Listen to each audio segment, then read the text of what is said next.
Hola otra vez, ¿todos bien? Ya me di cuenta que ustedes son igual que su pastor, bien escandalosos. Pero está bien, es gente muy alegre y me da mucho gusto estar con gente alegre como usted.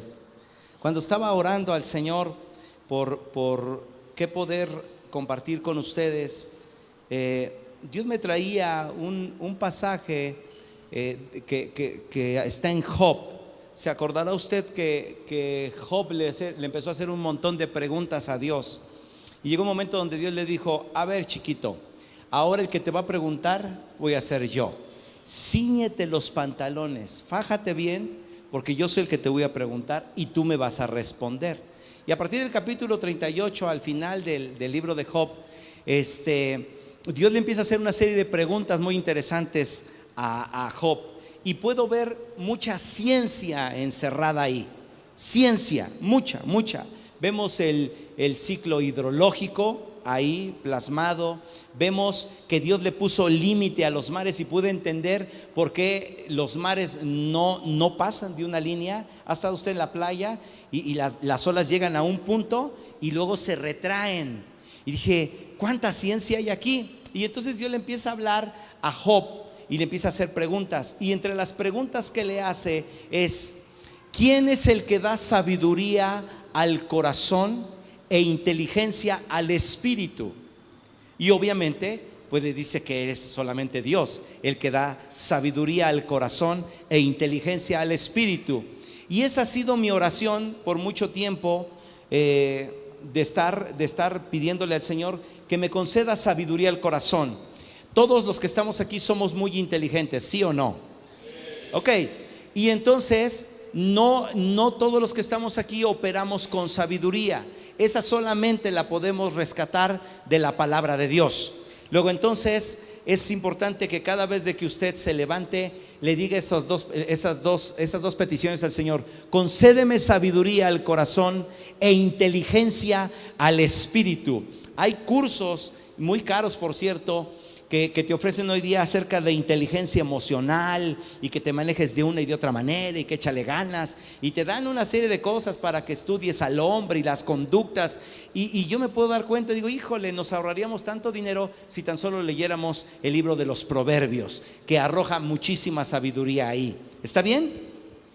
Y entonces le pregunté al Señor: ¿cuál es el objetivo que tú quieres? ¿Qué es lo que tú quieres lograr con tu pueblo, con tu especial tesoro, con la niña de tus ojos?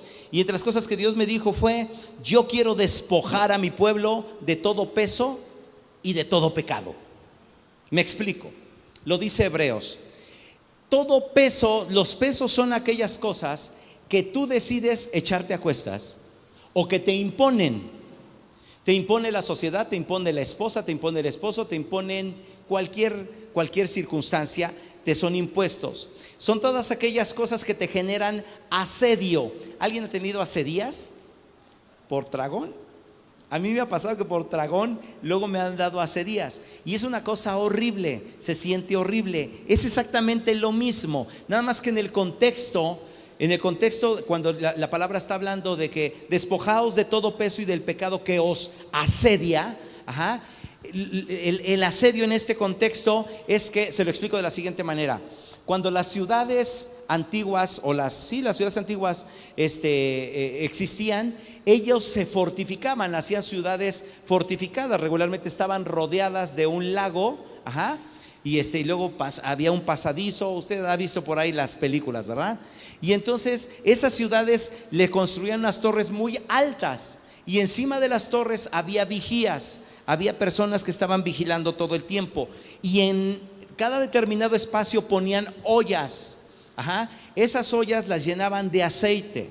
Entonces cuando los conquistadores venían a conquistar esas ciudades para apropiarse de los territorios, obviamente el hecho de penetrar la ciudad y poner su banderita pues ya era de ellos prácticamente. Entonces los que estaban adentro tenían que contrarrestar de alguna manera. Y el asedio consistía en que rodeaban la ciudad rodeaban la ciudad amurallada y la iban cercando. Ese es el asedio, cercando. Y luego empezaban a trepar por los muros, aventaban unas alcayatas y empezaban a trepar por los muros. Y para poder contrarrestar ese asedio, es que los que estaban arriba le metían fuego a las ollas de aceite hirviendo, y ya que estaban, obviamente las tenían hirviendo, y cuando ya que los tenían así como a 1 metro, decían: listos, fuera. Si les vaciaban las ollas y quemaban obviamente a toda esa gente, a los ejércitos, a los trepadores, los devastaban. Y ahí me enseña el Señor un principio, que para que tú te puedas despojar de todo peso y del pecado, necesitas tener la unción bien caliente, la unción fervorosa, porque el aceite tipifica la unción de parte de Dios. Entonces, cuando tenemos fervor en Dios, eso puede contrarrestar el asedio. ¿Qué son los pesos? Cosas que tú te echas a cuestas. Ejemplo, yo tengo la responsabilidad de mi esposa. Tengo otra hija que ahorita anda en Cuba, y tengo la responsabilidad de su educación, de su manutención, de que estén bien, de proporcionarles seguridad, de darle identidad, propósito, destino a mis hijas, aparte pagarles una escuela, pagarles ropa, sustentarlas, en fin, tengo eso. Pero resulta que también tengo suegra. Sí, de verdad, también tengo suegra. Y entonces hay cosas que conscientemente uno puede echarse un peso encima, de responsabilidad, porque la palabra dice que tenemos que sustentar a las viudas y a los huérfanos. ¿Quiénes? Pues los que somos de la familia. Y entonces mi suegra se quiere ir a Costa Rica, y le dije: yo le voy a pagar el pasaporte, no se preocupe. Además sale barato porque ella es de la tercera edad. Y entonces me eché un peso a cuestas, pero es un peso que puedo soportar. Hay pesos que no podemos soportar y que por estar imprudentemente actuando, nos echamos pesos que no podemos soportar, y al ratito nos estamos quejando, es decir, ya nos produjo asedio. Hay otros pesos que te impone la suegra. Viene la suegra y dice: oye, necesito que me pagues el pasaporte y además un vestidito y además esto y además... No, pues no, pero pues si yo fuera dejado, pues entonces sí le tendría que... Y son pesos que te impone pues la suegra o las circunstancias. ¿Me voy explicando hasta aquí? Ok. Entonces los pesos son cosas que tú te echas a cuestas o que te ponen a cuestas. La misma vida, por ser casado, te pone a cuestas, pero son pesos que podemos sobrellevar. Pero hay otros pesos, hay otra cosa que es el pecado. El pecado es todo aquello que tú haces mal, punto. Son cosas que no debes de estar cargando. Y entonces el pecado, por estar errando el blanco, que eso significa en el griego, es la palabra amartía, que significa errar el blanco, no ser certero. Entonces eso te genera pesos y te genera un asedio que te mantienen en estados anímicos de ira, de maledicencia, de repudio. Odias la vida y odias al que se te para enfrente. Entonces el Señor lo que está diciendo es que nos despojemos de esas cosas. Ahora, la manera en cómo nos podemos despojar es conociendo la Escritura y el poder de Dios. ¿Por qué nosotros, ayer compartía con el pastor Carlos, por qué nosotros seguimos pecando? Si ya recibiste a Cristo en tu corazón, ya la naturaleza, la esencia divina ya está en tu vida. Es más, ya predicas, o sirves en la iglesia, o diriges la alabanza, o tocas un instrumento, o eres edecán, o sales a los hospitales a orar, y has visto que la gente es sana cuando tú oras. Y entonces, ¿por qué seguimos pecando? ¿Por qué seguimos cometiendo errores? ¿Cuál es la razón de esto? Jesús se los dijo así a los escribas y fariseos: erráis, o sea, pecan, desconociendo la Escritura y el poder de Dios. El problema por el cual nosotros seguimos pecando es porque desconocemos la Escritura y también el poder de Dios. Y entonces seguimos actuando en nuestras propias fuerzas, con nuestra propia condición humana, y eso nos hace errar el blanco, porque te echas compromisos que no puedes sobrellevar.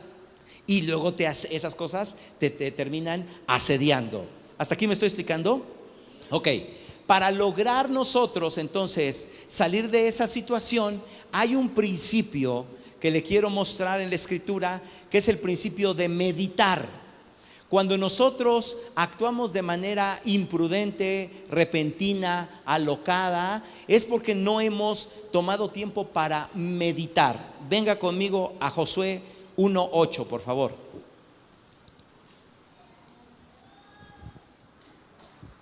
Josué 1:8.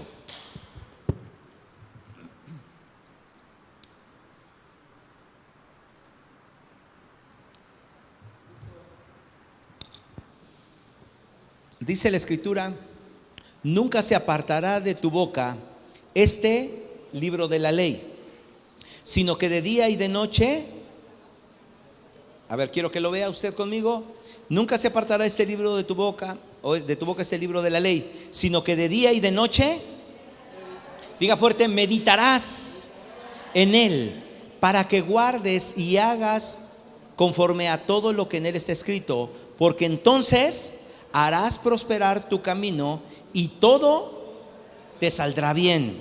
Ocasionalmente las cosas no van bien. Comenzamos a vivir la consecuencia de nuestras decisiones y apareciendo paulatinamente cosas muy desagradables, pesos que producen asedio, tales como persecución, la pérdida de visión, angustia y sequedad espiritual, aflicción extrema, esto es desolación, ruina o fracaso. Empezamos a experimentar asolamiento.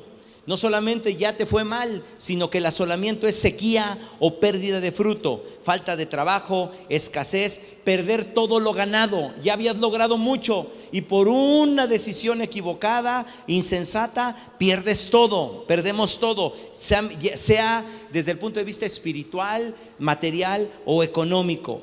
Lo anterior viene como consecuencia de no meditar en la palabra. Y esta no es la voluntad de Dios. Él dijo que si meditamos en la palabra y que si hacemos conforme la palabra dice, lograríamos dos cosas: que nos iría bien y que prosperaríamos. ¿Qué es la prosperidad? Prosperidad no es que tengas abundancia de bienes solamente.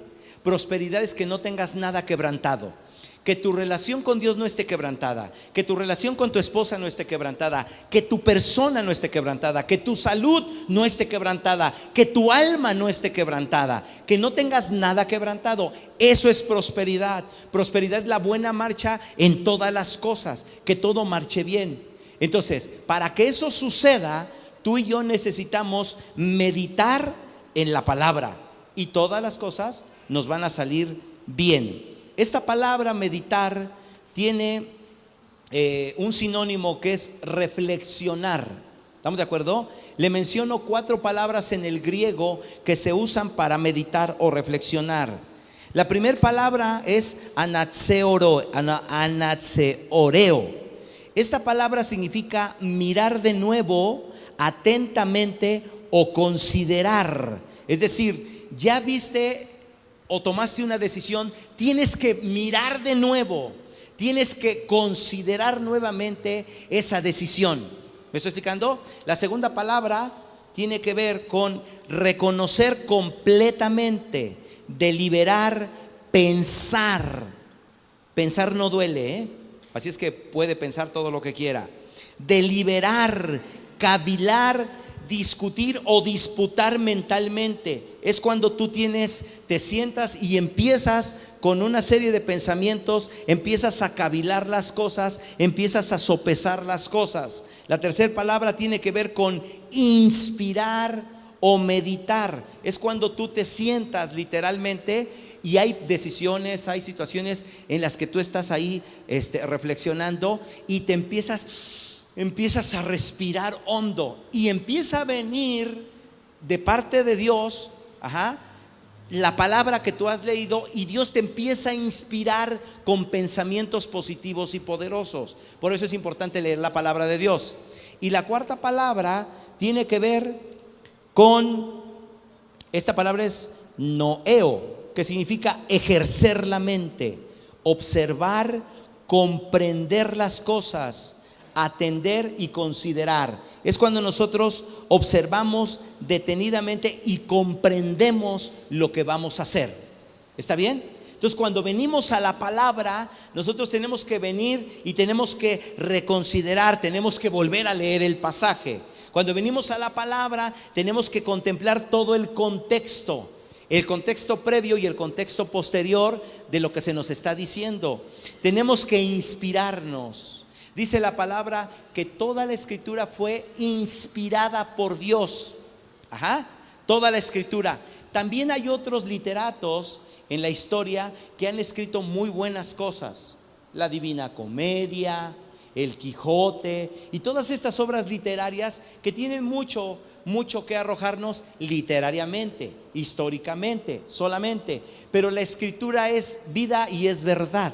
¿Estamos de acuerdo? Y fue inspirada, toda la escritura fue inspirada por Dios. ¿Alguien compone canciones aquí? ¿Nadie? ¿Alguien compone poemas? ¿Nadie? No hay románticos. ¿Ah, sí, tú? ¿Tú compones poemas? ¿Y cuál es el momento donde tú empiezas así como que a escribir los poemas? ¿Cuándo se te ocurre? Cuando se me ocurre. Ok, vamos a suponer, pero ¿qué te produce esa ocurrencia o esa inspiración? Pues normalmente veo algo y se me ocurre algo y lo anoto y luego ya lo junto con algún otro poema que ya tenía casi completo o empezando. Okay. Hubo algo, ella es visual y entonces miró algo, un paisaje por ejemplo, y dijo, ay, y empieza, lo verde de tus prados, y empieza a escribir, ¿no? Algo así. Bueno, no, a lo mejor tú empiezas con otras cosas. ¿Has escrito algún poema que te acuerdes? Ok. Bueno, todo está en una libreta. Yo compongo canciones y cuando he compuesto una canción necesito estar inspirado.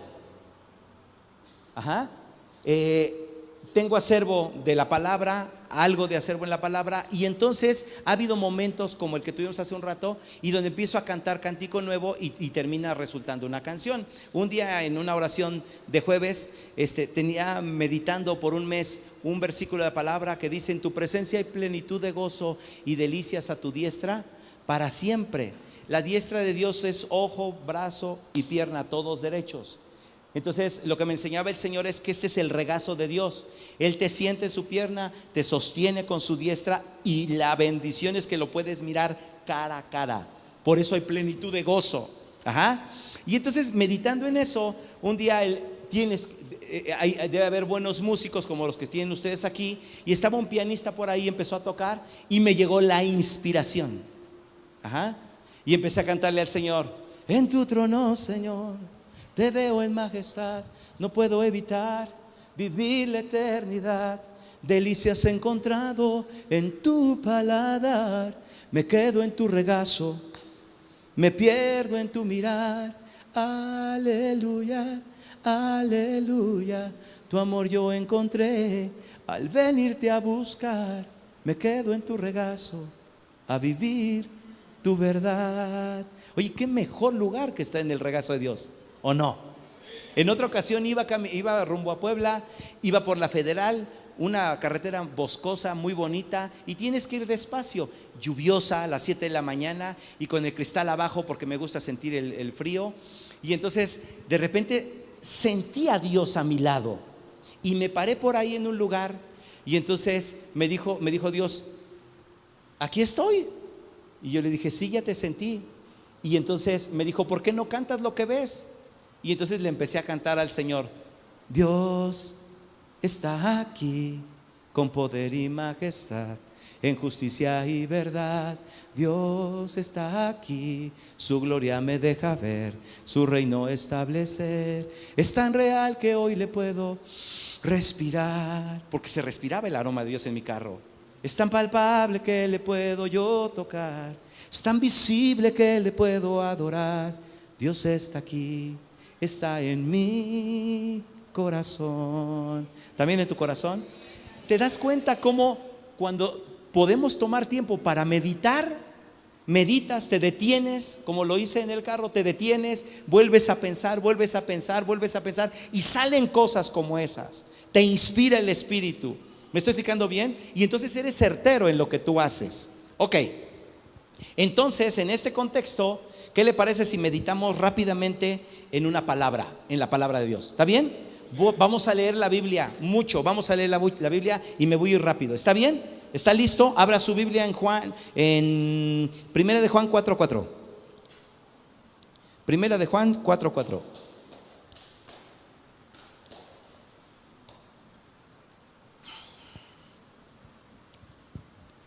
Dice: hijitos, vosotros sois de Dios y los habéis vencido, porque mayor es el que está en vosotros que el que está en el mundo. En el contexto está hablando de los falsos profetas. Ajá. Y entonces Juan está mencionando hijitos, dando un consejo a la iglesia. Hijitos, hijitos, vosotros sois de Dios, afirmando identidad, y os habéis vencido. Ajá. Ustedes tienen un espíritu superior. ¿Cuál es la razón de esto? Porque mayor es el que está en vosotros que aquel que en el mundo está. Ok, ¿quién es el que estaba en el mundo? ¿Quién es el que estaba? Vamos a ver, venga conmigo a Juan 12:31. Evangelio de Juan 12:31. Porque este que estaba en el mundo ya fue echado fuera y también fue enjuiciado. ¿Ya está ahí? Juan 12:31. Ahora es el juicio de este mundo. Ahora el príncipe de este mundo será echado fuera. Mire, hermano, si usted le tiene miedo a Satanás, usted no conoce a Dios. Si usted conoce a Dios y conoce su palabra, usted sabe con estos versículos que Satanás es un ser caído y además vencido. No sirve para nada más que para hacerle bu. Y si usted le hace ay, pues se va a espantar. Ajá. Satanás no tiene mayor poder que el que usted le da. No existe. Cuando Jesús estaba hablando todavía no iba a la cruz. Todavía no iba a la cruz y dijo: el príncipe de este mundo, ahora el juicio de este mundo. Es ahora el juicio de este mundo. Ahora el príncipe de este mundo será echado fuera. Váyase al capítulo 16, versículo 11 de Juan.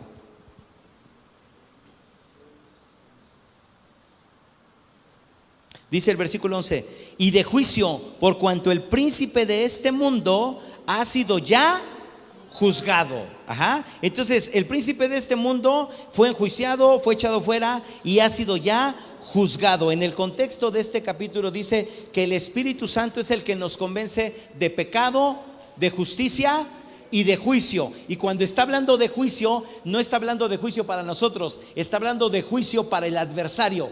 Ajá. Dice la palabra: y de juicio por cuanto el príncipe de este mundo ha sido ya juzgado. Esta es la obra del Espíritu Santo, convencer entonces de pecado, de justicia y de juicio. Por eso Jesús prometió para ti y para mí que no nos dejaría huérfanos, sino que enviaría otro consolador. Él en su momento era un consolador. Hoy día tú y yo disfrutamos de otro consolador. Venga conmigo, regrésese al capítulo 14, versículo 15. Jesús nos lo dice así: si me amáis, guardad mis mandamientos, y yo rogaré al Padre, y os dará otro consolador para que esté con vosotros. Ok, para que esté con vosotros para siempre. La promesa del Padre de Jesús era que iba a mandar a otro consolador para que estuviese con nosotros. Diga conmigo, con ese es que está aquí, ajá, ok. Ahora mire la importancia de la palabra. En el 17: y el Espíritu de verdad, al cual el mundo no puede recibir porque no le ve ni le conoce, pero vosotros le conocéis porque mora con vosotros. Y ahora lea conmigo: y estará en vosotros. No os dejaré huérfanos, vendré a vosotros. Versículo 26: mas el Consolador, el Espíritu Santo, a quien el Padre enviará en mi nombre, Él os enseñará todas las cosas y os recordará todo lo que yo os he dicho. La promesa de Jesús es que iba a enviar otro Consolador que estuviera pero lo más padre, lo más hermoso, que estuviera en el Antiguo Testamento ocasionalmente se veía la intervención del Espíritu de Dios. Ajá. Y venía sobre determinados hombres. Estaba con los hombres, pero no estaba en los hombres. ¿Se acuerda de Sansón? Había una fuerza sobrenatural que le hacía hacer las cosas que él hacía. Pero era cuando el Espíritu Santo le tomaba. ¿Estamos de acuerdo? Ok, pero era ocasional. Lo que está haciendo Jesús aquí es que nos está prometiendo que vendría otro consolador, no solamente para que estuviera con, sino para que estuviera en nosotros. Ahora mire usted la importancia de todo esto. Veamos cómo Jesús es fiel a su palabra y cumple lo que él dice. Venga conmigo al libro de Hechos, versículo 4 al 8. Vemos la ratificación de esta promesa. Jesús está a punto de irse, ya está a punto de irse, y entonces reúne a sus discípulos y les dice: y estando juntos les mandó que no se fueran de Jerusalén, sino que esperaran la promesa del Padre, la cual les dijo: oísteis de mí, porque Juan ciertamente bautizó con agua, mas vosotros seréis bautizados con el Espíritu Santo dentro de no muchos días. Entonces los que se habían reunido le preguntaron diciendo: Señor, ¿restaurarás el reino a Israel en este tiempo? Y él les dijo: no os toca saber los tiempos o las sazones que el Padre puso en una sola potestad. Ahí va. Pero recibiréis, ¿qué? Cuando haya venido sobre vosotros el Espíritu Santo, y me seréis testigos en Jerusalén, en Judea, en Samaria y hasta lo último de la tierra. Lo que estaba haciendo Jesús es añadir algo. Va a estar con y va a estar en ustedes el otro consolador, que es el Espíritu Santo, pero ese Espíritu, ese consolador, les va a arrojar dinamita pura. Lo que la palabra dice en el original cuando es poder, la palabra poder, dice la palabra griega es dunamis. Esa palabra dunamis es dinamita. ¿Cómo metería usted un océano en una taza de café? ¿Cree que se pueda naturalmente? No, es imposible. Pues Dios sí pudo. El océano de Dios se metió en esta taza de café, en esa taza de café, en esa. ¿Sí me estoy explicando? Imagínate la grandeza que andas cargando por dentro. Es dinamita pura. Yo hubiera dado un buen aplauso al Señor por eso, porque no es cosa chica, mi hermano. Como dicen los cubanos, es cosa grande, mi hermano. Por eso es que no le tememos a las cosas, porque tenemos a alguien que es el consolador, es el que nos confronta, es el centinela en la mente, que nos está aconsejando, que nos está guiando, que nos está redarguyendo, que nos está convenciendo cuando estamos haciendo las cosas mal, de pecado, de justicia y de juicio. De juicio porque Cristo con una sola ofrenda hizo para siempre a los que vienen al CFC Árbol de Vida todos los domingos. Amén. Amén. Ok. Hechos 2:1. Vamos a ver ahora si es cierto que Jesús cumple su palabra. Cuando llegó el día del Pentecostés, estaban todos unánimes juntos, y de repente vino del cielo un estruendo como un viento recio que soplaba, el cual llenó toda la casa donde estaban sentados. Y se les aparecieron lenguas repartidas como de fuego, asentándose sobre cada uno de ellos. Y fueron todos llenos del Espíritu Santo, y comenzaron a hablar en otras lenguas según el Espíritu les daba que hablase. Luego entonces, con este versículo, Jesús cumple lo que promete. Él dijo: no os dejaré huérfanos, enviaré al Espíritu, y estará con y estará en vosotros. Y lo cumplió el Señor. Pregunta: ¿siente usted a Dios en su vida? ¿Siente usted paz? ¿Siente usted gozo? ¿Siente alegría? ¿Siente de repente celo por aquellas cosas que no empatan con lo que usted ha aprendido de la palabra de Dios? ¿Sí o no? Entonces Dios está en usted. El consolador, el Espíritu Santo, está adentro de usted, está en su corazón, está en su espíritu, está en su mente, y Dios cumple su palabra. ¿Sí o no? Dios dijo que iba a estar con y en, y lo cumple. Probablemente usted diga: es que yo no siento nada. Pero usted vive adentro. Usted sabe que el Espíritu de Dios lo habita. Hay personas que son muy racionales, y no está mal, de eso estamos hablando, de meditar. Y eso no está mal, sino que usted medite. Y no necesariamente usted tiene que sentir, no necesariamente. pero usted tiene la convicción allá adentro de que Dios le habita. Por eso viene los domingos, porque usted no viene por su propia voluntad. El Espíritu es el que le levanta en la mañana. Ay, es que es domingo, va a jugar la selección, o hay barbacoa aquí en Santiago, ¿no? La barbacoa, y pues, oye, estaría mejor allá, pero usted viene aquí porque hay algo que se llama Espíritu Santo que está en usted. Diga conmigo, pero para que la cosa se complemente y para que haya fruto y para que el ciclo se cierre, es necesario que usted también esté en Dios. Mi pregunta es, ¿comprobamos que Dios cumple lo que promete y está en cada uno de nosotros? ¿Sí? Ahora, la pregunta es, ¿usted está en Dios? ¿Sí? ¿Con qué acciones usted comprueba? ¿Y con qué pasajes de la Escritura usted comprueba que usted está en Dios?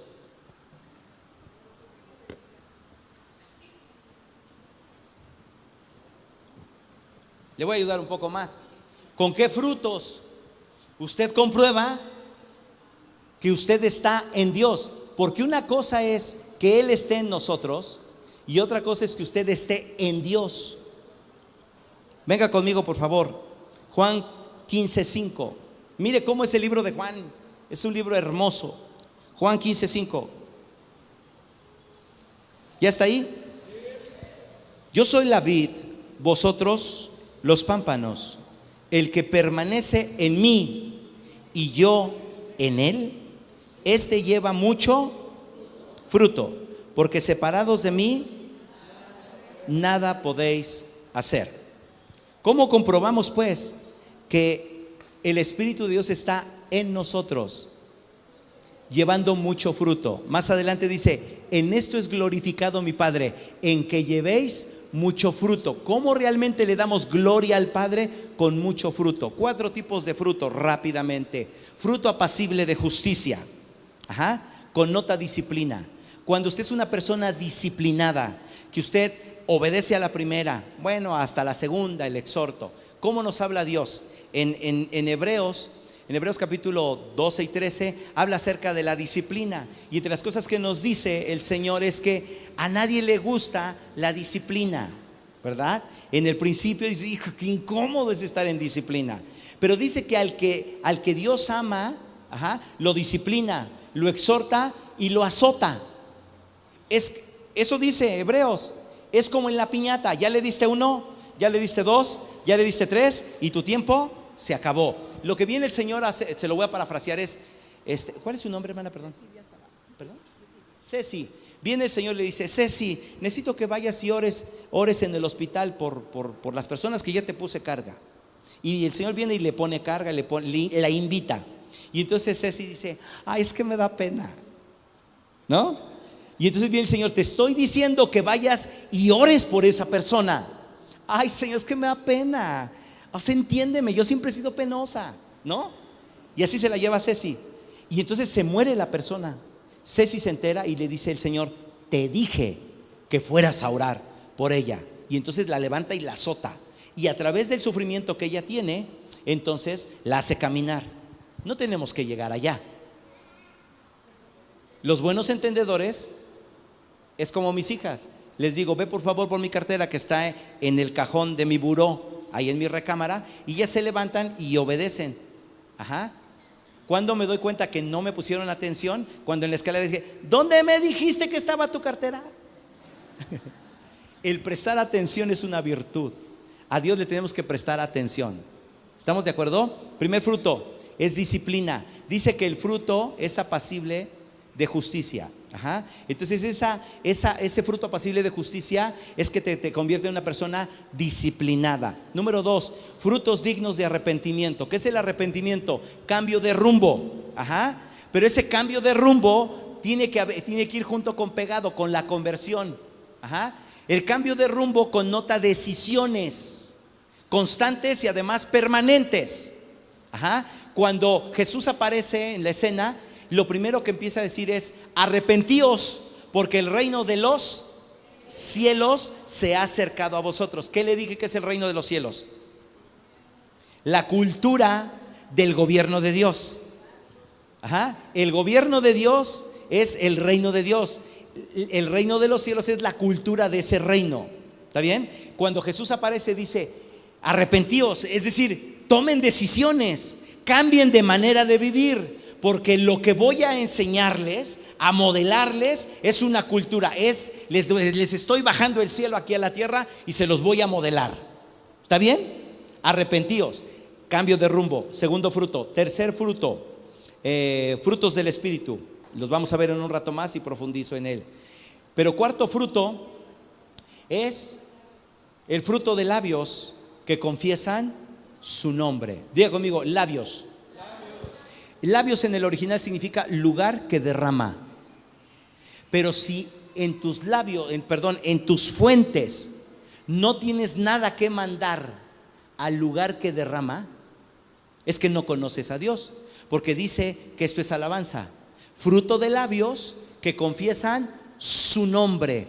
¿Cómo ha conocido usted a Dios? ¿Cómo Dios se le ha revelado a usted? Ajá. Para algunos probablemente como sanador, otros como salvador, otros como maestro, otro como consejero, otro como escudo, otro como fortaleza, como padre, como amigo, como hermano, como sanador, ¿no? Como libertador, ¿sí o no? Le cuento dos testimonios y aquí está mi esposa que no me dejará mentir, los vivimos juntos, pero hemos vivido milagros sobrenaturales de Dios. El primero fue, éramos estudiantes de contaduría, de contabilidad y veníamos de Puebla, veníamos cansados de una semana de exámenes y todo esto, y veníamos de Puebla. Yo tenía en ese tiempo una flamante Brasilia. Ajá, y veníamos por ahí y me quedé dormido.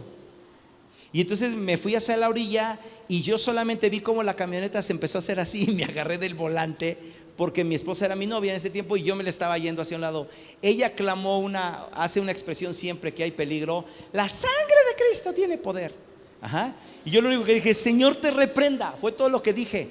Pero en lo que se los estoy contando sentí como ¡pau! Como si nos hubieran asentado. Y entonces cuando me di cuenta, nosotros ya estábamos así, hermano. Y entonces cuando me doy cuenta estábamos en el acotamiento y un ángel del lado derecho y otro ángel del lado izquierdo. Y nos quedamos así como 15 minutos. Después nos volteamos y dije: ¿viste eso? Sí, sí lo vi. El otro testimonio, íbamos de México, de la Ciudad de México, a la tierra donde fluye leche y miel, que es Puebla. Y entonces, antes de llegar allá, ¿conoce más o menos Llano Grande? Es una población donde hay un campo para que usted vaya a recrearse y todo esto. Y a los 5 minutos, a 110 kilómetros por hora, está otra población que se llama Río Frío. Estamos dando una vuelta para entrar hacia Llano Grande y había un árbol caído, pero había incendios forestales. Era por ahí de marzo, febrero, marzo. Y entonces había incendio forestal y se habían caído algunas ramas con árboles. Y entonces le estoy diciendo que doy la vuelta y de aquí a la pared, a 110 kilómetros por hora, veo el árbol. No había manera, hermano. Nos íbamos a ir a estrellar. Eso acababa de suceder. Y volvimos a hacer la misma decisión. Clamamos a Dios. Pero la verdad, le digo una cosa: yo sí cerré los ojos. Dije: híjole, Señor. Y entonces clamamos a Dios. Le iba a decir por esta, pero no.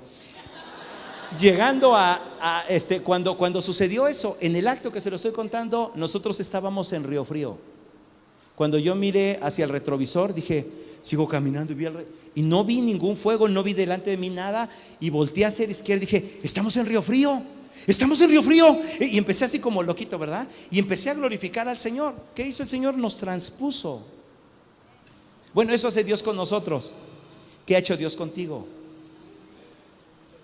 Y entonces, cuando experimentas eso, en tus fuentes le emanas cosas a Dios. Tú eres mi Salvador, eres mi Redentor, eres mi luz, eres mi fortaleza. Hay fruto de labios que confiesan su nombre. ¿Cómo Dios se te ha revelado a ti? Porque en los tiempos de alabanza es necesario que derrames esas fuentes, que no te quedes con nada. Saca todo lo que tienes para darle a Él. Él lo dio todo por ti, por mí. Por eso es importante el tiempo de alabanza y la adoración. ¿Sabe cuál es el tiempo favorito de Dios? La alabanza y la adoración. ¿Sí o no? La alabanza y la adoración. Muy bien.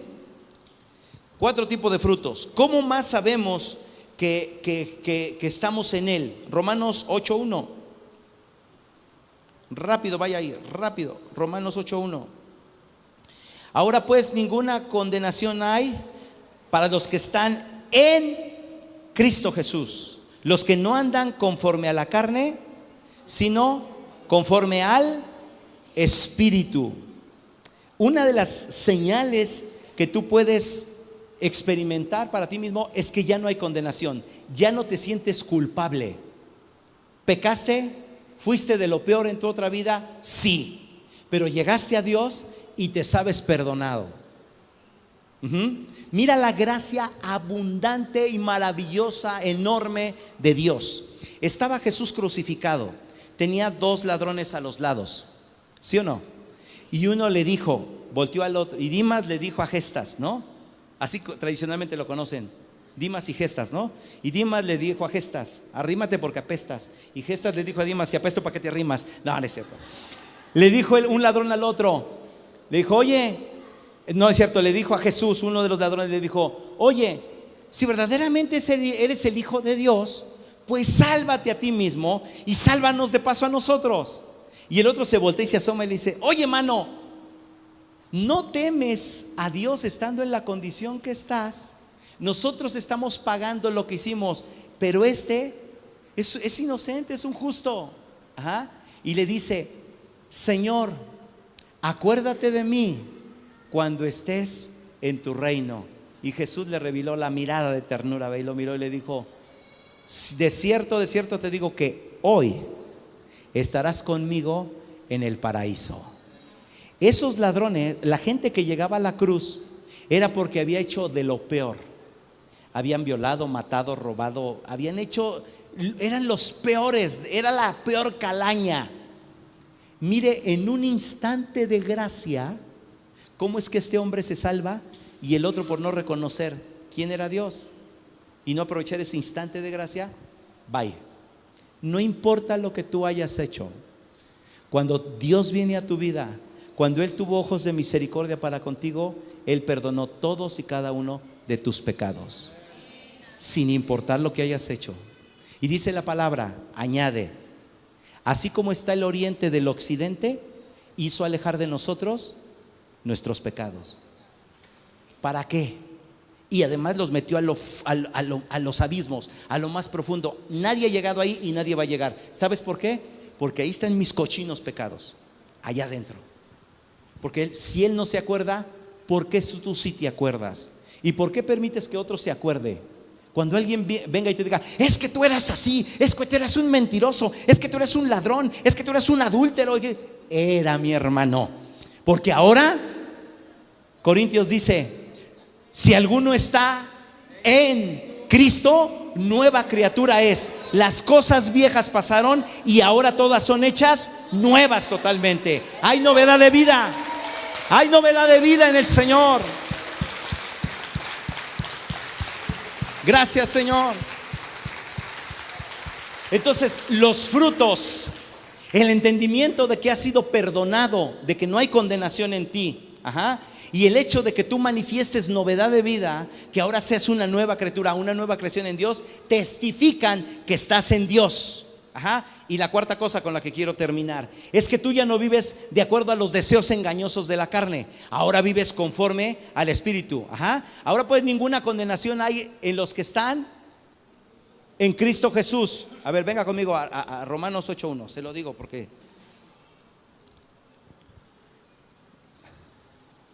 dice, ahora pues ninguna condenación hay para los que están en Cristo Jesús, los que no andan conforme a la carne, sino conforme al Espíritu. A ver, constantes en la Biblia, arriba, abajo, el cielo, la tierra, pecado, santidad, justos, perversos, ¿sí? Son constantes en la Biblia, carne, espíritu.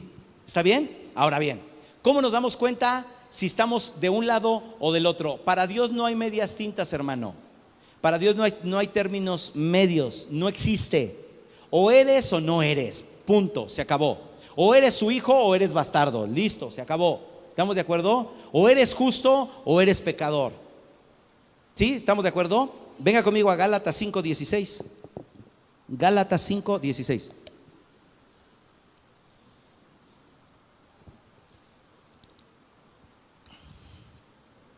¿Ya está ahí? Cuando llegue diga un fuerte amén. Digo pues, andad en el espíritu y no satisfagáis los deseos de la carne, porque el deseo de la carne es contra el espíritu y el espíritu es contra la carne, y estos se oponen entre sí, para que no hagáis lo que quisierais. ¿Se da cuenta? Luego versículo 18, pero si sois guiados por el espíritu, no estáis bajo la ley. Y manifiestas son las obras de la carne, que son, lea conmigo: adulterio, fornicación, inmundicia, lascivia, idolatría, hechicerías, enemistades, pleitos, celos, iras, contiendas, disensiones, herejías, envidias, homicidios, borracheras, orgías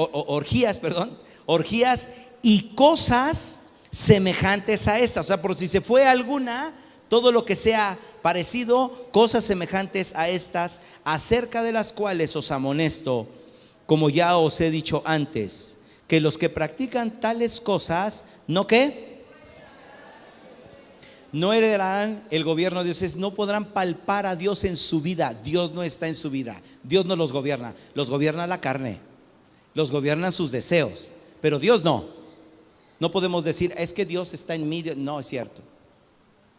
Cuando hay este tipo de frutos, que son los de la carne, ahora le voy a hablar nada más de uno. ¿Qué es adulterio? En la definición de la palabra es el estado, es la alteración del estado original de las cosas. Conocemos como adulterio que si yo voy y me acuesto con otra persona que no es mi esposa, ya adulteré, y es cierto. Pero el adulterio empieza desde que lo pienso. Jesús lo dijo, lo enseñó. Pero si es el estado, la alteración del estado original de las cosas, entonces mire usted, la Biblia dice que yo debo de tratar a mi esposa como a vaso más frágil. Si estoy tratándola fuera de eso, si no la trato como con delicadeza, con cuidado, con palabras tiernas, etcétera, estoy alterando el estado original de las cosas. Estoy adulterando. ¿Cierto o no es cierto? Entonces la palabra va mucho más allá de que solamente nos acostemos con otra persona que no sea nuestra esposa o esposo. Va con la alteración de lo que Dios ha estipulado para cada uno de nosotros. Así como es en el matrimonio, puede ser en otras tantas cosas. Más el fruto del Espíritu. ¿Qué significa vivir en el Espíritu? Lee ahí en el 22. Es amor. ¿Qué más?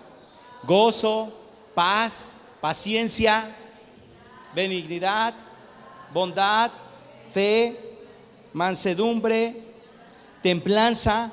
Contra tales cosas no hay ley. No existe la ley. Luego entonces, en resumen, no hay condenación. Eres una nueva criatura y estás en su espíritu, o vives en el espíritu dando fruto. Puedes llamarlo papi y por lo tanto eres heredero.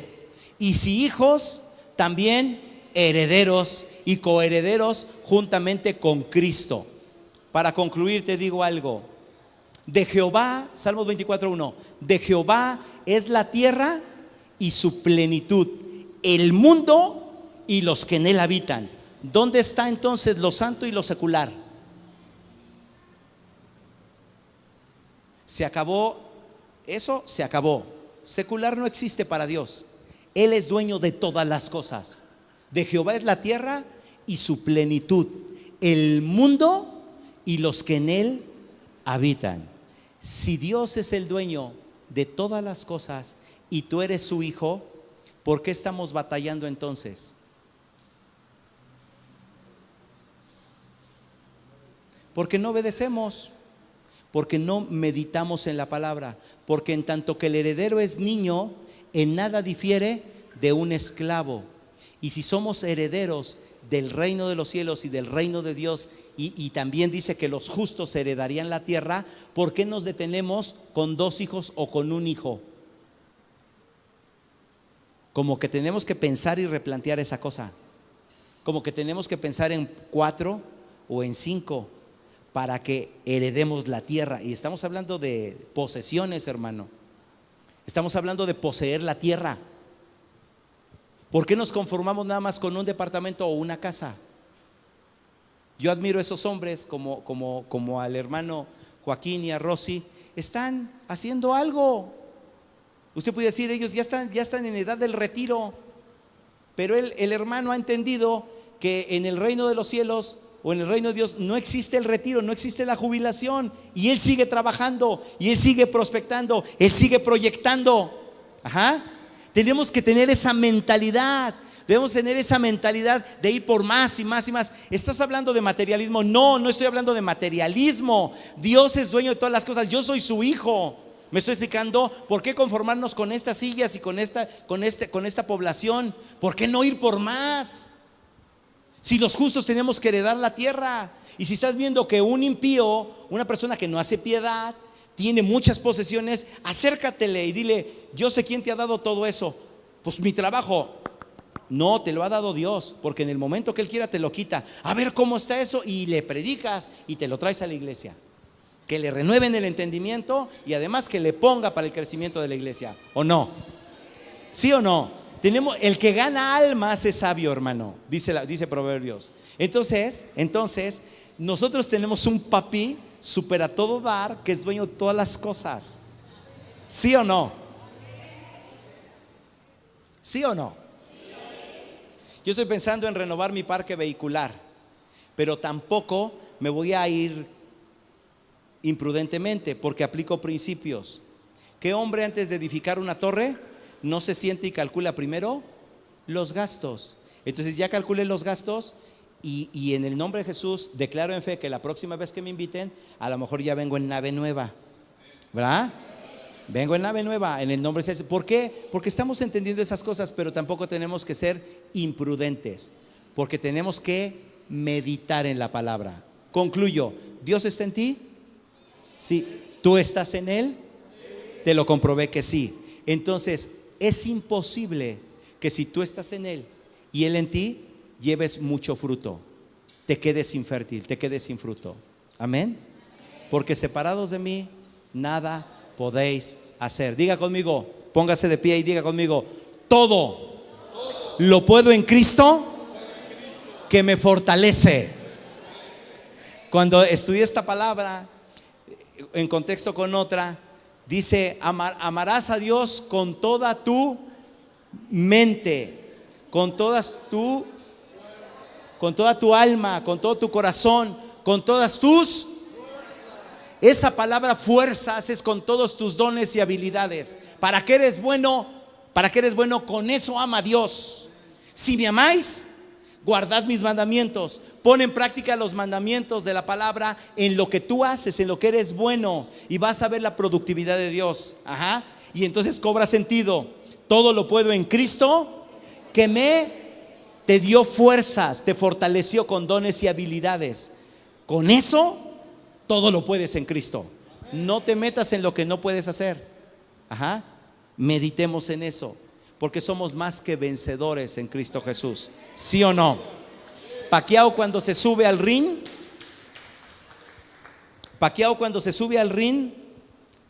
y gana las peleas, la última se la robaron, pero cuando gana las peleas, él es un vencedor, ¿sí o no? ¿Y qué sucede, varón? ¿Quién realmente disfruta la lana de Pacquiao? ¿Él o su mujer?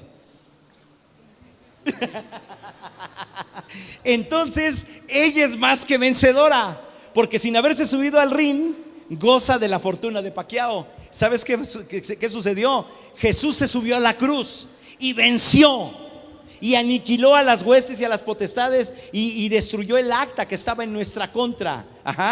Por eso dice la Escritura que tú y yo somos más que vencedores en Cristo Jesús. Bendiga al Rey de Reyes, alábale con todo tu ser, con todo tu corazón.